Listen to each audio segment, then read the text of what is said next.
Welcome to the Waiting Warriors podcast. As loved ones of first responders and military personnel, we often face life situations and challenges that many others don't experience. And while each of us and our experiences are unique, together we can learn from one another and become stronger in this journey of life. Now let's step out of mediocrity. It's time to thrive.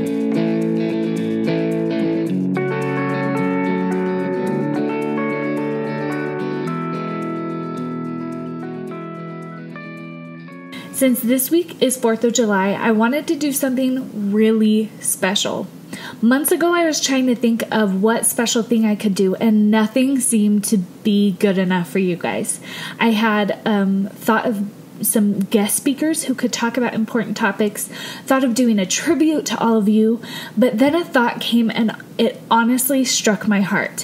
Why don't you interview the most amazing waiting warrior you know of? Great Grandma Ester Packard. Now, my Great Grandma Esther passed away before my dad was even born, but her goodness, strength, and story continue to live on. Her husband, my Great Grandpa Forrest Packard, was actually a prisoner of war during World War II, which left Esther home alone, no job or skills, with a huge debt on her farm that she needed to get out of, all while raising 11 children at home. Though she had 16, only 11 were still at home. Lucky for us, one of my dad's cousin, Ellen Levitt, spent years putting together a detailed history of Forrest and Esther's stories during the war together and printed a book years ago called They Never Wavered. So I'm going to use that to tell her story today. So let's first go back to before the war. Forrest and Esther Packard moved their family to from Napa, Idaho to a 40-acre farm 3 miles south of Meridian, Idaho, just before the crash of 1929. The family worked hard, but could not get ahead. By 1941, Esther was pregnant with baby number 16 in July, and times were hard. The two oldest, Beth and Dee, were now married, and Jay was graduating and moving to California in June. Cleo remained home to help, and Vaughn, Donna, Floyd, Ron, Bud, and Bill were in school, with Bob, Ben, Bernie, all preschoolers. The family was still trying to pay off the debt on their little farm, and Esther and the children were doing most of the hard farm work, while Forrest worked as a carpenter in Tampa for the Pacific Fruit Express, which was part of the Union Pacific Railroad. Forrest was concerned about being laid off, so when the chance came for a higher-paying job with the Morrison Knudsen Construction Company working at Boise's Goin' Field, he took the job. But then, when the job was completed, the company had nothing else, so Forrest was left to attempt to find odd jobs. The family remembers him often coming home with nothing. Though the family was in extreme need, Forrest and Esther still refused to join any government welfare programs. Later in the year, MK, the company he was working for before, advertised in local papers for carpenters, large equipment operators, cooks, and everything else needed to set up an active community of workers to go to a small island called Wake in the middle of the Pacific Ocean to help construct a naval air base. The pay was excellent, and the contract was only for 9 months.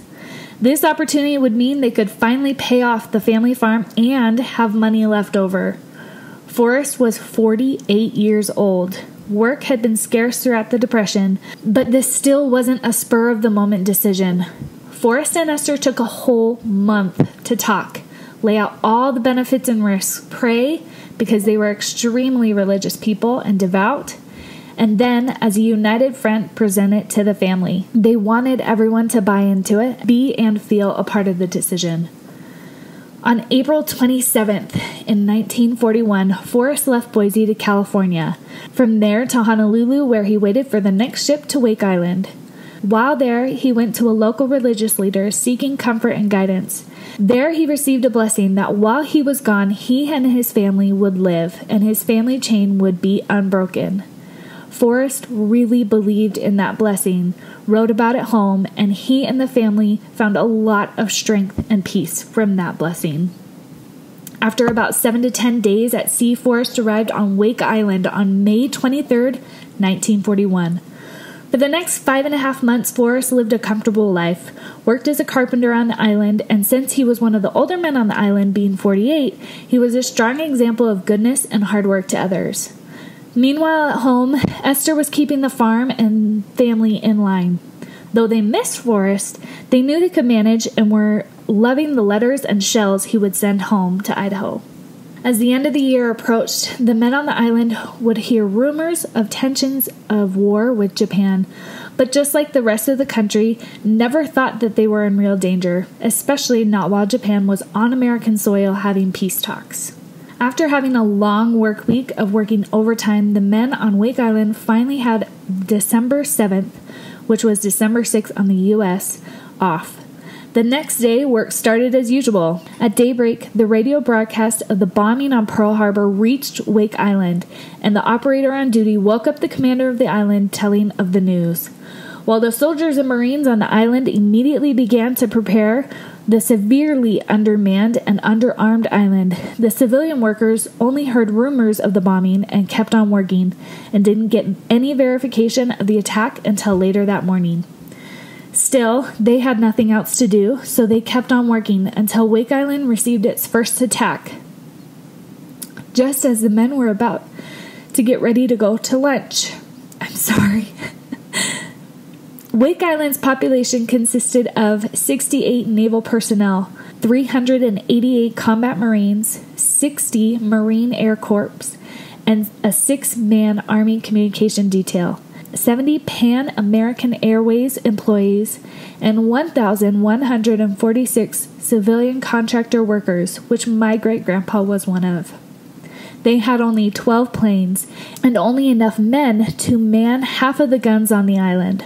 Most of the men, meaning soldiers, didn't even have any sidearms, gas masks, or helmets. Those men fought for 16 days, sustaining 17 air attacks and still severely damaging the enemy, destroying an estimated of 11 ships, 29 planes, and 5,700 men. 51 other bombers sustained damage from Wake guns and planes. While to the rest of the country, Wake Island became the Alamo of the Pacific, the one island to actually resist the Japanese, the heroes that brought vigor back to the defeated country. The stories and news of Wake's fight gave no such feelings to Esther and the Packard family in Idaho. While the rest of the country was holding out hope that maybe just one would survive, just one would keep on fighting and keep the American resilience and spirit alive, Esther and her children would have no such hope. They just wanted one to live, and his odds were not as good as the others. The men were made into heroes, and that did not help Esther, and this perhaps is one of the greatest difficulties of being a waiting warrior. We cherish our loved ones, and we know the work they do is good and courageous, but often their courage gives us fear. From December 8th to December 23rd, Esther lived by the radio and newspaper searching for any information of Wake, and yet all she heard was the following. December 8th, between 20 and 30 twin-engine bombers in the opening attack caught 8 of the garrison's 12 planes on the ground, put 8 out of action, and killed 25 Marines. December 9th, there were 2 more raids by planes which also carried incendiaries, but due to the vigorous plan and anti-aircraft defenses, damage was less severe than on the 8th. December 10, there was a 4th air raid at dawn, while for the first time enemy warships started pumping shells onto the flat, virtually shelterless atoll. Nevertheless, Wake's guns were plied with such good effect in this double attack that a light cruiser and destroyer were sunk. The defenders also had the satisfaction of shaking up a total of 8 enemy planes, destroyed 2, and including this 3rd day of battle, 2 transports kept out of range while 18 planes came over for the 5th air raid. Only 16 departed. The Marines still had 3 planes aloft. December 11. A 4-enter seaplane attack. Marine flyers promptly shot it down. The convoy reappeared. Marine flyers damaged 1 vessel and sank a submarine. December 12. The enemy did not appear. December 13. By moonlight, bombers came over. Anti-aircraft fire discouraged them from dropping bombs. December 14. 50 bombers unloosed the heaviest air raid. 3 planes were downed, plus others were damaged. The Marines' planes were reduced to 1. They heroically managed to patch a second one together. December 15. At night, the 9th air raid caused no serious damage. December 16. More than 25 bombers attacked. December 17. They never came. By now, practically every installation on the island is heavily damaged or destroyed. December 18. Bombers devastated the few buildings left standing. December 19. There was no air raid. December 20. Dive bombers, evidently from a carrier, roared down the island. December 21st. The enemy withheld his hand. December 22nd. Land-based and carrier-operated planes attacked in large force. How large was never reported.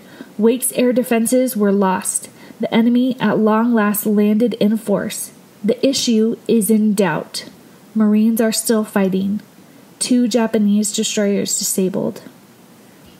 On December 23rd, the papers announced Japanese landed on Wake Island, and the headline in all the Boise newspapers screamed, "Navy admits loss of Wake." Meanwhile, the families of the Wake men received a letter stating that their loved one was missing in action. You can imagine the state Esther was in. When Wake was captured, she was overcome with worry. When her oldest daughter, Beth, heard of the news, her small family had Christmas early and quickly got to Boise. They found Esther in an emotional mess. Esther had worked herself into such a nervous condition she was falling apart emotionally and physically. Her family pleaded with her to believe in the blessing he received in Hawaii, to believe Forrest was still alive. Esther, though, was losing faith and hope. But her daughter Beth was able to start convincing her that Forrest was alive, but most importantly, that she had the load now, and she had to respond. Esther believed Forrest was alive, but she also realized the monstrous task facing her. She was overcome with fear. She felt tremendous fear for the future, fear for Forrest, fear for the dead on the farm, and most of all, fear for the welfare of her 11 children at home. Cleo, Vaughn, Donna, Floyd, Ron, Bud, Bill, Bob, Bernie, Ben, and Barbara, who was only 4 months old. She had these 11 children to support with no education or work experience, and Esther was at a loss of how to handle the situation. The children had questions, but Esther had no answers, and she had a complete emotional breakdown. Some even speculate it may have been severe depression. She spent so much of her time listening to the radio and reading the newspapers, longing to find something about Forrest and the men from Wake. Rumors were spreading of the atrocities and subhuman treatments that human prisoners were receiving in Japan prisoner camps, if they even made it there. Esther became frantic with worry. Beth doesn't remember Esther ever being hospitalized or on medication, but she remembers her being irrational and her decisions being out of character, so her family disabled the radio. One of Esther's sons said, "The darkest time I ever remember in my life was when Mother was ill. This hardy woman, who had been the rock to her own family and to countless others, found herself in a deep, weary pit." The family and friends decided it was best for the preschool-age children to be sent away to various family members and the older children to stay and take care of the farm and do everything they could to make the farm look better. Even with the help, Esther still knew the bills and farm payments had to be taken care of. Forrest's paycheck had been stopped with Wake's capture, and monetary support was slow to come from the government. With the farm, garden, chicken, cows, and other animals, food wasn't the main problem, but they still needed money. A longtime friend, Emil Hansen, had become involved in selling Spencer corsets and helped Esther start selling and become a corset fitter. After many months of being out of commission with her illness, she was nursed back to health with the help of her friends and local religious leaders. Esther was on her way to good health, while Forrest was on his way to a prison camp in China. But Forrest's whereabouts were unknown to the family. Because of how the Japanese soldiers handled the dog tags of the dead and the prisoners, the government and all the families were clueless and confused as to who had actually survived. Slowly, names and locations started to be released, though, in April 1942. It took 9 releases of names for Forrest's name to finally be found on July 15th, 1942. Knowing the men were alive and where they were being held was incredible news for all the families. The Packard house erupted with joy the first time they heard Forrest's name mentioned. Their next goal, though, was to send and receive mail. I know so far I've only interviewed spouses on this podcast, but I fully recognize the sacrifice other family members make while their brothers, sisters, sons, and daughters serve our country and communities. I would be completely disrespecting my own mother-in-law who has 2 sons in the military if I didn't at the very least acknowledge the love, worry, and sacrifice of these waiting warriors. So, I want to read to you one of the first letters Forrest's mother, Cynthia, and his sister, Alice, wrote. Here, Cynthia. My dear son, Forrest, I long to hear your loving voice again and wish for the time when we can meet again. Earl and I both wrote to you when we first learned that letters could be sent and would be pleased to get a reply, but maybe the letters failed to reach you, so we thought we would write again. A short time ago, we was at Lola's on Sunday, and Esther and the children were also there. They were all looking fine, and little Barbara was learning to walk. She is real pretty and cute. Earl is raising lots of beets for the sugar factory, and they are doing fine. I got a letter from Dudley yesterday. He asked me to send your address with it today.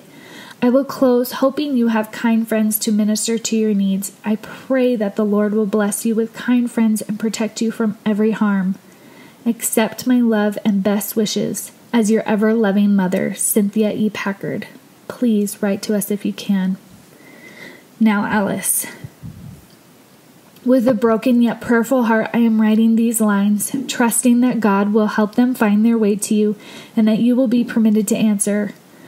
I receive letters often from our folks in Idaho and Canada, and they are all as well as can be expected. I am still doing missionary work, although it has been difficult these last few months as I have been so badly broken up. I know you would advise me to keep on and on. If you are permitted to answer, dear brother, please, dear brother, mention names of our family that I might know it is really your writing. Forrest, I most humbly ask you to forgive me of any wrong I may have committed which caused you sorrow. I have never at any time in my life ceased to love you and pray for you. May the great and powerful Heavenly Father answer our prayers very soon and bring you safely to the arms of your loved ones. Oh, that He will protect you and bless you with everything you need is my constant prayer. Your loving sister. Unfortunately, Forrest didn't receive any mail or packages his family diligently sent until some finally went through in 1944. Esther finally received her first letter from Forrest on September 26, 1942. What a relief it was to hear from him after 9 agonizing months of worry. Esther pulled herself up by the bootstraps. She had to either give up or decide to do something with her life so she could raise her family how she wanted to, so they would grow up to be known for good both far and near. It wasn't until she went to work that she recognized she had the ability to do what was needed to be done to save the family. She was then able to get a hold of things and start a firm course of action. In the February 1848 edition of a magazine called The Ensign, an article was written of Esther. It stated, "Perhaps the most poignant example of the philosophy of Esther's struggle to overcome the nervous breakdown she experienced after her husband was captured on Wake Island. Esther had come away from the period with a new resolve, determined not to believe as society believed, that a woman alone could not raise 16 children and run a farm too. She remembered the dream she and Forrest shared, that when he returned from Wake Island they could pay off the farm. The children carried much of the burden at home, and she became a Spencer corseteer, selling corsets to women door to door. Family solidarity became Esther's major concern, so she started playing games with her children. She worked hard and played even harder. She began selling corsets by going farm to farm, sometimes having women coming to the house for fittings. When Esther became successful selling corsets, her confidence skyrocketed and felt she could accomplish anything. It wasn't long until Esther was the #1 salesperson in the U.S. She taught her children to work hard, but at the same time found a way of making anything the family did fun. It was not uncommon for the family to stay up late, even until 1 a.m., playing games together. If ever there was a choice between their friends or being with their mother, they always chose her. I think above all else, that speaks so much about her. She had such an incredibly daunting task and was conquering, but she did so with so much love and care for her family that they took every moment they could to be with her. By the end of 1942, Esther was much stronger and more valiant. She had no idea when Forrest would return, but she decided it was up to her to raise the family the way he would have wanted. The years crawled along, but at the same time, Esther was swamped with her many responsibilities. Esther desperately missed Forrest and his spiritual strength. She recognized that many of her children, particularly boys, were at critical age, and though she wished she could rely on her husband's wisdom and strength, she had to do it on her own. Esther was not one to outwardly show her emotions, though. Her son Bud has said he didn't realize that for several years she felt uncomfortable with the expression of concern and caring while Forrest was gone. People continually asked how she was doing. Even though she didn't outwardly express her emotions, she was very sensitive to her children. She tried to compensate for being away so much by often bringing them a Milky Way candy bar to be split into 12 pieces, or a penny all-day sucker for each of them. Esther also used music and games to draw her family close together. She continually played games and had fun with her children when the work was done in the evenings. I honestly cannot fathom the energy all this required. All the responsibility, all the heartache and worry, all the work managing 11 children, and yet she still made ample time to simply play with them. By the fall of 1943, Esther had only received 2 letters from Forrest, though the Pacific Island Employee Foundation would take excerpts of all the letters received from the POWs to give everyone a more detailed view on what their loved ones were experiencing. Esther longed for her Forrest and expressed her feelings once to her close friend Josephine in a letter. "No, I have not received one word from Forrest. They claim the Red Cross has definitely located him in Japan. Is that encouraging? Anything but. Had some witch told Forrest and I 5 years ago that the battle would be Germany and Japan against America and that Forrest would be taken prisoner by the Japs and hid away on an isolated island during the duration of war, I am sure I would have lost my mind. It is all so unreal. I wonder who could write a more interesting sauna of life than we. The clouds outside seem much like I feel sometimes. They just trickle the rain very gently as though it were not raining at all, and then again comes down in torments, like all had been turned loose and nothing can stop it. We both had a burst last night, and today I feel all washed out, like I have been sick for months. I married one of the finest men in the world, one who had always been good and observed the laws of nature as they pertained to his life. Therefore, he was entitled to the blessing of a good wife, for which I have always tried to be. Not only to have 3 meals a day and a clean shirt to wear, but to raise him a family of healthy children and teach them correct principles. And now they are getting older, the most beautiful thoughts and actions are coming out of that teaching. How many times I long for Forrest to be here to catch the remark or see that achievement. And yet, like Mary, who was watching the godlike words of the boy Jesus, she alone knew his possibilities. Therefore, all of these sayings had to have been housed up within her own heart. Like me, many times I come home from a service or feat where my older ones have taken part of, and after going to bed, I have shed tears of joy and the unknown ones, and no one knows. Like everyday record The everyday record kept by the everyday actions of all will balance up perfectly with the finished product. Later she writes, I hope and pray I do not let my end of the job down, and that I can manage and control the children as he would do if he were here. She longed for Forrest, but she kept on going. Since it was evident that Esther was a very good sales lady, Emmeline Hansen convinced Esther to open a woman's corset and apparel shop in Boise called Packard's Dress Shop in the spring of 1944. In the beginning, it probably didn't bring in much money, but it very quickly became successful. Esther continuously counted her blessings, especially since other shops were struggling and some even closed up shop. Though the family owned 2 cars, Esther would have the older boys drop her off at the stop so she could take the bus into Boise. The older children had to take the others to school, and the milk in the back of the trailer to the creamery. At nights, they would all meet up at the creamery, pick up the kids, the milk cans, and go home. Cleo helped at home during the day while Esther was gone. She baked 8 to 10 loaves of bread a day, made lunches for those in school, did the laundry and most of the housework. At the appointed time, the boys would meet Esther at the bus stop, go home, and then they would all work on their chores until dark.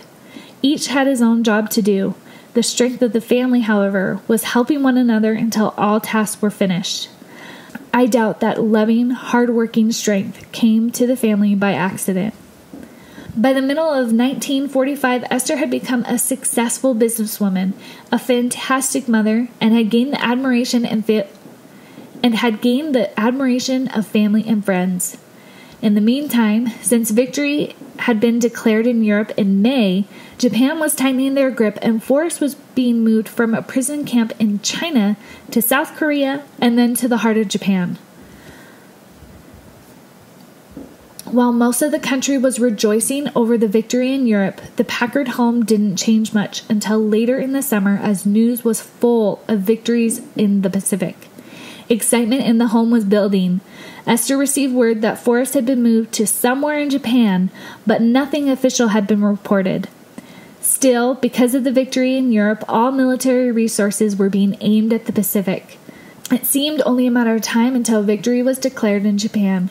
Forrest was going to be coming home to many changes, but Esther and the family were frantically working to get the farm ready to welcome him home. While he had been gone, rooms had been added to the house. Dee, the oldest son, who was already married, had been drafted into the Army. Jay had married and joined the Navy. Donna married an Air Force pilot, and several grandchildren were born.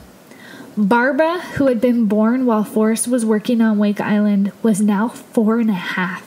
I can only imagine the emotional toll it was for both Forrest and Esther to know how much he missed. A feeling I know many of you know. Yet their liberation was about to come. On August 14th, 1945, victory was declared in Japan. The next day, the Emperor of Japan broadcasted a surrender speech to the entire nation.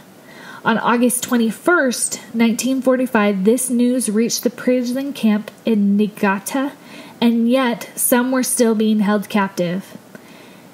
It wasn't until September 2nd, 1945, when Japan officials signed the surrender on board the USS Missouri, and the real celebration happened when American planes dropped barrels of food and supplies that kept the men alive for several weeks until trains came to rescue them.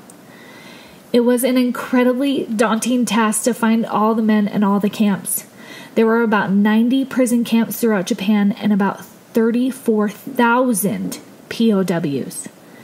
It was finally on September 5th or 6th that Niigata was found, and then the men were divided into 2 groups and traveled by cattle car train. Forrest was one of them. The men knew very little of the devastation of the atomic bombs had until they saw the destruction on their way to freedom. From Japan, Forrest was sent on the USS Ozark to Guam, then to Hawaii, and finally home, the land they loved, the United States of America. For the families back home in Boise, there was cause for celebration, but there was also another wave of confusion and fear. Poor records provided a lot of confusion, and families who had thought their loved ones were alive were informed of their death. Some were able to send and receive telegrams for home before they left Japan, but unfortunately the Packards were not. They scoured the revised list of the dead and living for days until finally one POW, Bill Taylor, arrived home in Boise before anyone else because of his escape from the prison camps. He had been with Forrest on Wake and then continued throughout the entire time in the prison camps, and he went to Meridian to visit Esther. The family was overcome with joy to hear Forrest was not only alive, but had been vital and influential in so many of the other POWs' lives. Finally, after 4.5 years, Forrest and the USS Ozark landed in San Francisco. It was foggy as the ship approached, but all of a sudden Forrest could see his Esther in the large crowds and called loudly, "There's my queen!" I love this story. I wish I had enough time to share all that Forrest endured and the strength and kindness he showed throughout his imprisonment. But Esther, what a woman! I hope you can draw on her strength and example as I do. I hope you realize that hard times happen. We all can fall and sink into deep pits because the fact of the matter is our loved ones have jobs that cause a lot of difficulty for us. But we are warriors. We wait at home with fire and determination to hope for the best and welcome our loved ones home. I hope you guys have a fabulous 4th of July, and I'll end this with one quote. In 1942, as Esther was recovering from her breakdown, she wrote a letter to her good friend Josephine. In it, she talked about how every day she would say the following to herself, and I think it's perfect for all of us to do. She would say, "Now, Esther, it isn't the size of the bump that counts, it's how you take it." Happy 4th of July, and God bless America and all you strong waiting warriors.